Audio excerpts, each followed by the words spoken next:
The future of new casinos in the state is up in the air. Lawmakers advanced a bill today that would put a 5-year moratorium on building new ones, but it ran into a bit of a roadblock late this afternoon.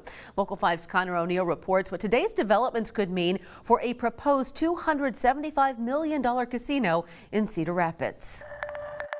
A proposed bill putting a 5-year moratorium on building new casinos in the state of Iowa passed through Senate subcommittee early Tuesday morning. Those against the legislation say that the proposed Cedar Crossings Casino in Cedar Rapids would be for economic development and create more jobs, while those in favor of the bill say this would hurt existing casinos in the state. House Republicans passed the bill last Thursday and want to fast-track it into law by Thursday when the Iowa Racing and Gaming Commission meets to decide the fate of the $275 million Cedar Crossings Casino.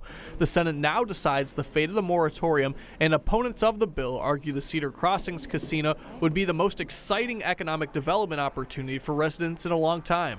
Bully is a word I've used, interestingly enough, and certainly not to talk about my city, but others.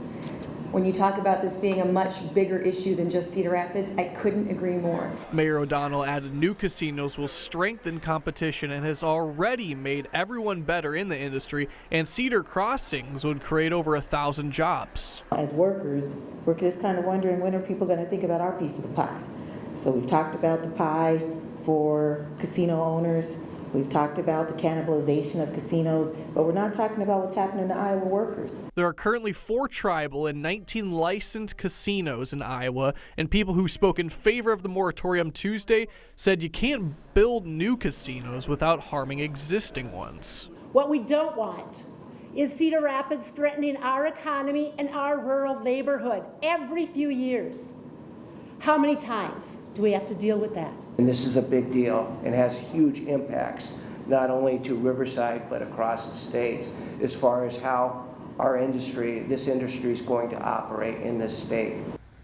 And within the past hour, a Senate committee decided to not advance the bill, meaning it's very unlikely to pass out of the Senate by Thursday, allowing the Iowa Racing and Gaming Commission to vote on the proposed casino in Cedar Rapids Thursday.